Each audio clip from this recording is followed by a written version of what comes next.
Hey everyone, it's Jordan here. It's time for another unboxing video, and I apologise about my voice. I have been ill for the last almost week, and I finally got a figure which I ordered, and so I had to do an unboxing video.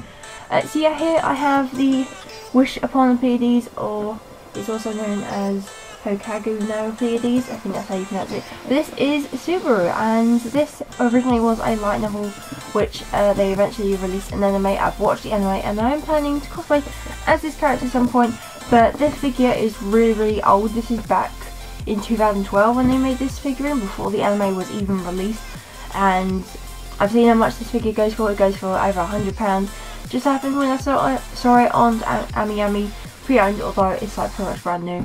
It was about £40, and then of course we got shipping and customs, so it came to about £70–80 in total, which is still a pretty good price for a really old figure. But let's just get this unboxed. So yeah, here is the box, and you can kind of see my skyhook right here. It's because I'm actually filming this a couple of days before Expo, so I have stuff all over the floor, so sorry about that. But yeah, anyway, here is the box. It's a really humongous box.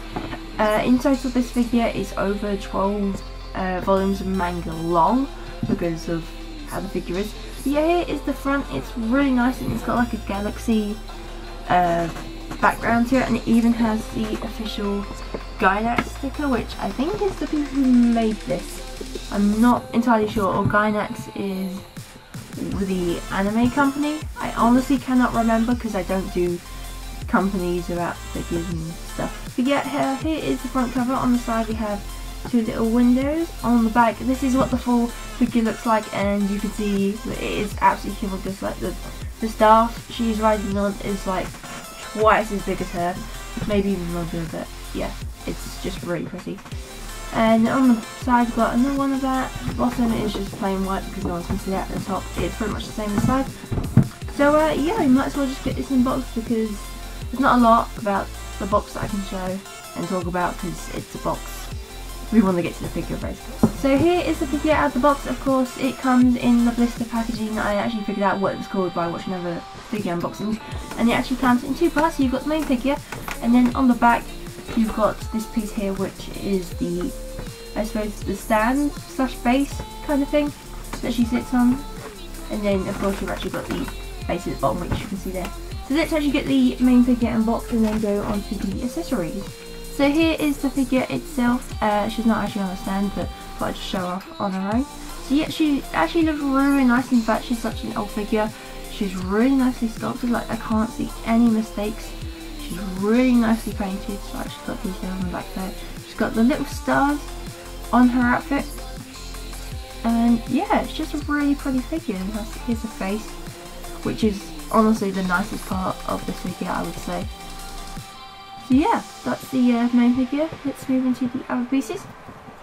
Right, the next piece is actually this hat, which I did actually quickly open this before I did this video, and I realised that her hat is actually magnetic, which is really cool, because if you watch one of my previous unboxings, the Hyper Tag Mention Noir vs Zombies, she actually has a hat herself, and unfortunately it can easily fall off, but this I think is really cool because it's just a magnet and it won't fall off, which is really nice because it's such like a small piece compared to this figure, and it could easily fall off. So yeah, that's a pretty cool feature that they added onto. Next is the base, which is also really nice, although it is just a basic circle base. It's actually got glitter in it, just like the rest of the box has, and it's a nice like blue colour, which is nice because a lot of figures, the bases are just black and circle, which are just boring because every figure does that. It would have been nice to have like a bit more of a space thing, like have it shiny, like have a sticker on it, but it's still pretty nice considering it's a slightly different base to your usual one. Now onto the staff piece, which actually does need assembling. If I put this the right way, I'm not quite sure. So yeah, the holes are actually like that, so there's no way of getting mixed up of which one goes in which, and it's not going to like spin around or anything, which is really nice. So it just pops in there, and this bit pops in. So here is the staff or the rod or the flying machine she uses to fly around in the series. It's really like nicely detailed. Like these pieces are actually clear. Oh, they're actually like leaves. actually like hollow just there, which is really, really nice. Move along, and then you've got this piece which is really, really nice. It's like clear but it's pink, so that's actually really, really cool, and it's really nicely detailed, and it's not gonna like break really easily. Like, I'm pushing on this. It'd be awful if I broke it right now, but yeah, I'm pushing on that. It's actually got quite a bit of stability, so it's not gonna be breaking anytime soon, which is really, really nice.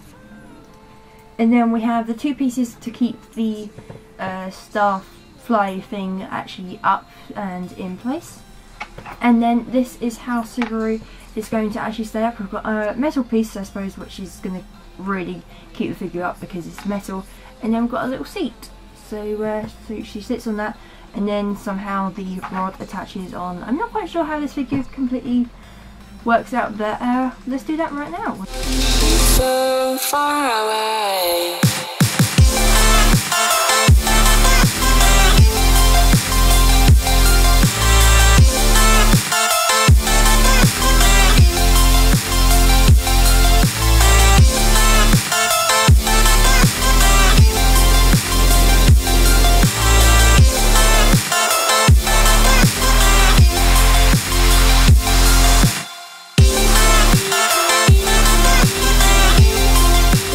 This is the figure in her full glory, and honestly she looks absolutely amazing. And like I said, this is the most expensive and biggest figure I've ever bought, and although this isn't my favourite series of all time, this figure is really, really pretty and totally worth the money. I have seen it go, as I said, for a lot more, but the fact I got this figure for about £70, which is honestly the same price as a Neptunia figure, out of all of them I much prefer this because there's not really many Wish Upon a Pleiades figures, and so she's in a, you know, a bit special and just really, really pretty. So yeah, let me just spin her around so you can see her properly. So actually your hand's not. No, that's actually how it's meant to be. So she is really like defying gravity right now because her hand isn't even fully on the staff. I'm not actually sure what you still want to call this, but yeah, she is really, really pretty. I should get one of those little turntable things, that'd be kind of cool. The camera actually wants to focus. So yeah, here's a full detail of her face and the whole figure. Even her shoes, like her socks are like a matte colour, and then as you can see right there, her shoes are in the like gloss. But yeah, let me just move her around slightly so you can see the full details and everything. And even, you know, the like base and whole back bits aren't even that distracting. I mean, look at all the little details on the bow, they're so pretty. So yeah, and usually you get bases and then you've got like things sticking out, but that's not the case in this figure. But yeah, as you can see, there's loads of little details here and everything. I keep saying details, but this, honestly, this figure is one of the nicest figures I have like owned in like forever. So this is the Subaru figure from Wish Upon a Pleiades, and as you may have noticed, this figure is really, really gorgeous and really, really nicely detailed, and I see absolutely no mistakes with it, and it's just such a nice high quality figure. And I've never really bought a really, really high quality figure. I've normally just bought like prize figures and Nandroids, so it's nice to have a different figure in my collection. And unfortunately she is going to have to go right at the top of my bookcase or shelves, whatever you want to call it, but unfortunately she's going to be on her own because of how humongous she is. I haven't actually fully measured her out, but I know she's about 30 something centimeters long, which is just really, really big for a figure. But yeah, if you do want this figure, there is a place you can get it. I know you can get it off eBay and Amazon, but they're a little bit more pricey than what I paid for my one. But I'm really happy that I've got this, and she will definitely be staying in my collection for a very long time. So yeah, I hope you enjoyed this video, and I shall see you in the next one. Bye bye.